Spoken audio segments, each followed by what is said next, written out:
Hi guys, welcome back.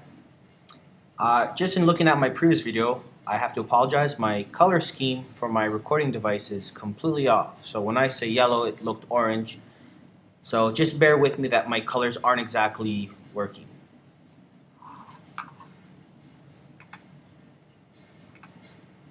Okay, so we left off, we just masked out some eyes, and now that when we play it back, we have no white spots on our hat or on Pikachu. Okay, so the first thing I'm going to do is I'm going to lock in Pikachu's eyes from the eyes layer onto Pikachu that is regular PNG. To do this, I'm going to do what's called parenting. When you parent something, you are assigning all the attributes and properties of one layer onto another layer. Now, because the eyes are locked into place, it makes this very easy. I'm going to go to parent. Oh, by the way, if you cannot access these tools here, go to the very bottom here, and where it says toggle switches / modes,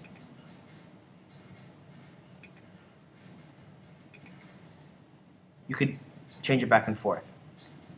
This is my preferred setting, and parenting is in both of them, so that's fairly handy. So I'm going to drop down, and I'm going to select Pikachu.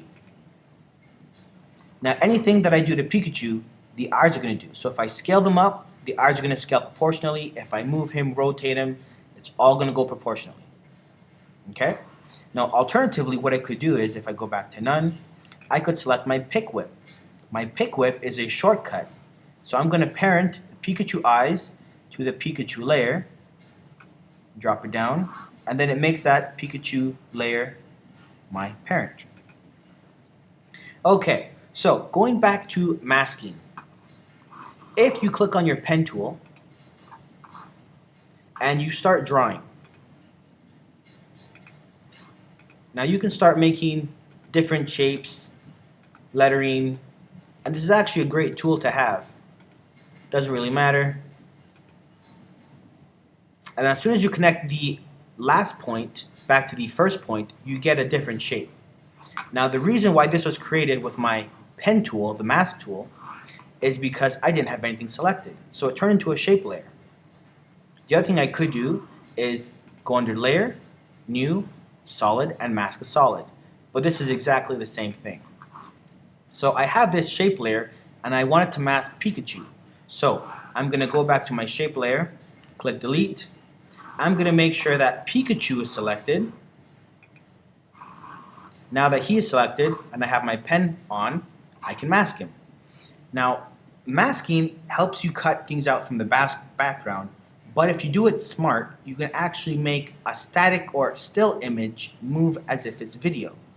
And that's what I'm going to show you right now. So I have Pikachu selected, and I think what I will do is I'll make his left ear move. So what I'm going to do is I'm going to mask out his ear.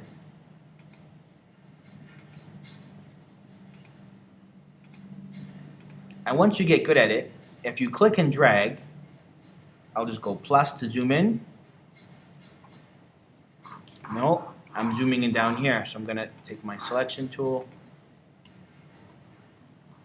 and I will zoom in 200%.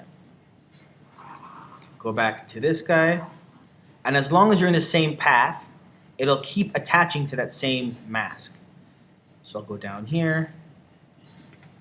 Oh, remember what I was saying before about the masks? Now I have two masks. I'm going to go into my Pikachu drop down. I'm going to find my masks toggle. And my purple mask I just created, I'm going to click delete.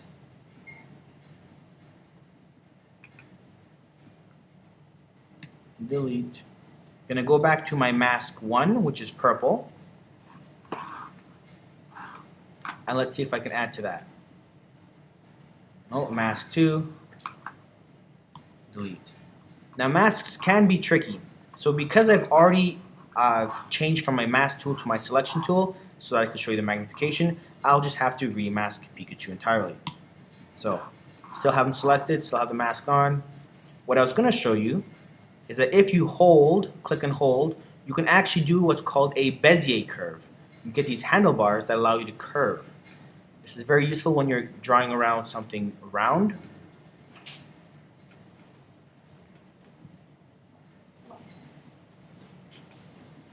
Just gonna finish off. There we go.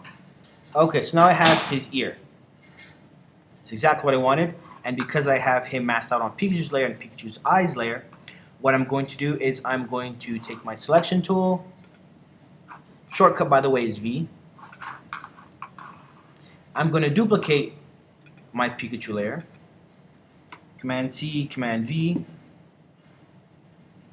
Now to keep things straight, I'm going to relabel them. You always want to label your layers to keep them straight. So I'm going to call this one Pikachu ear. And now I still have Pikachu down here. Okay? Now it doesn't really matter which layer they're on, really. But I'm actually going to put Pikachu above. And I'll show you why in a minute. I'm going to drop down my original Pikachu. Right now it's just an ear. Remember that. I copied it from the Pikachu ear layer. But because I have this mask, I'm going to invert the mask, and he comes back. Now what's neat about copying and pasting a layer that's already have an effect on it is it retains the effects that you put on previously. Pretty cool. Alright, so I have Pikachu up here. I have Pikachu's ear here. Now I deliberately put Pikachu beneath him because otherwise I'd have a little divot in the side of his head. Now I'm going to rotate this guy. But in order to do so, I have to do a few more things. I'm going to click on Pikachu, and this will actually happen to you quite a bit. If you double click into something, I'll just zoom out.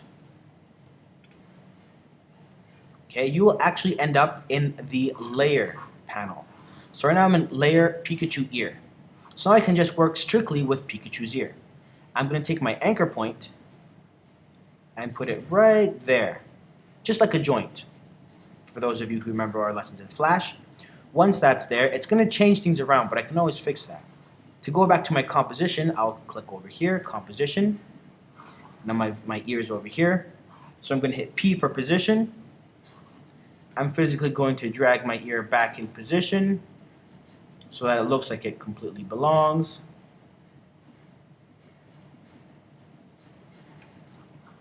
Deselect. And now I'm going to go R for rotation. And I'm going to turn some keyframes on. So let's just zoom out of this panel. Select, by the way, to zoom in and zoom out, just like Premiere, it's plus and minus on your keyboard. That allows you to get there a little quicker. I'm going to go back to the beginning.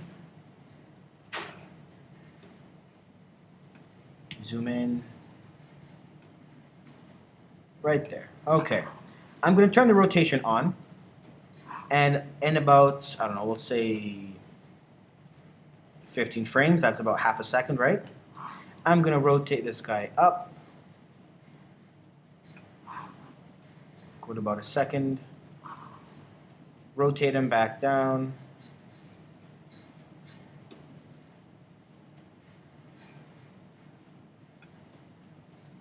And you know, I'll go to P for position as well. I don't want to have such a big gap in his head. Sure, Pikachu won't mind either. Okay, go back to R for rotation. Now, just as a side note, because I didn't turn the positioning on, it's locked in at this position all the time. Okay, R for rotation. So I have the ear from regular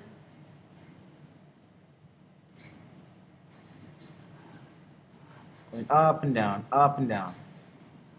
What I might actually have to do is cut a piece of his forehead out and stick it over here. But I can do that later on my own time. Don't want to waste your time.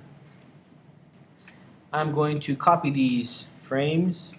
Command C, I will zoom out by pressing minus. Go half a second later. Command V, half a second later. Command V, half a second later. Command V. Okay, that's a shortcut. So now when I play it back, I have his ear waving at us. His eyes are still white, and the hat is moving across the screen. But we are not done. Because I locked Pikachu's eyes to the Pikachu layer, I'm also going to have to lock the Pikachu ear to the Pikachu layer.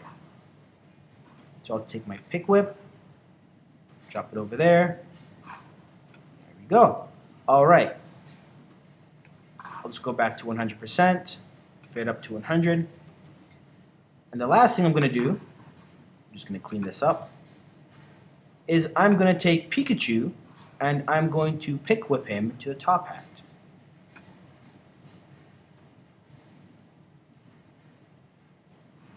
I don't think it picked up.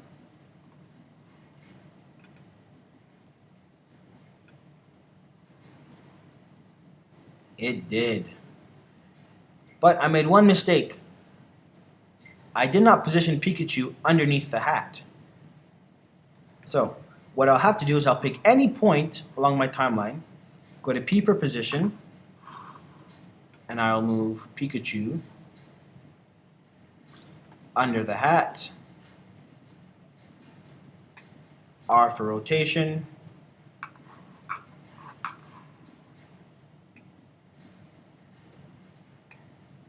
P for position. Let's go up a bit more.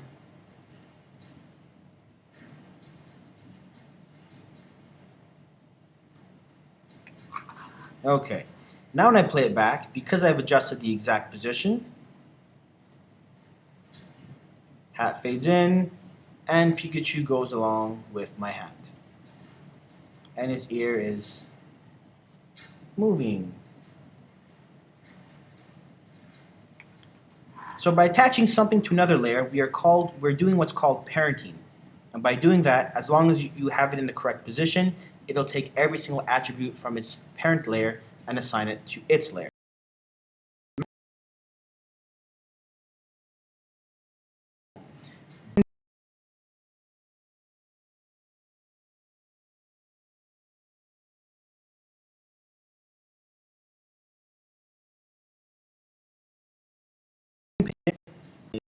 Here. Forget to invert the mask.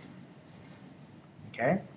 If you have multiple pieces on one single object that you want to mask out, you can do it on a single layer. It just comes to here. You have to select what you want to do with it. Add, subtract it, intersect, etc. Okay? And you got to keep things pretty straight, which is why I label them. Because if you have everything toggled down, it can become pretty messy trying to figure out where everything is. So I'll toggle these back up. In the event you get lost, and it is very possible that you get lost, what you can do to find what elements have been changed is you select something and you press the U key. By pressing U, it tells you all the keyframes of all the properties that have been changed. So the only thing I haven't changed is the anchor point. Okay, but I've also changed the anchor point on Pikachu's ear, so you know how that works. That is a lesson, and hopefully you guys are getting better with it. Just don't give up. It is a little bit tricky. But once you get through it, you can have your compositions down here, multiple compositions to swing back and forth. And if you happen to go into a particular layer to do any kind of edit up and close, it'll pop up here. If that ever happens, jump on back to your composition once you're done. So I could even adjust this mask if I wanted to, make some slight changes. Not that it would matter, because I already have the eyes. It's the white I'm looking for. It's called a dirty mask. So I'm just looking for this little white stuff. And back to my composition tutorial, file save. And I'm good to render.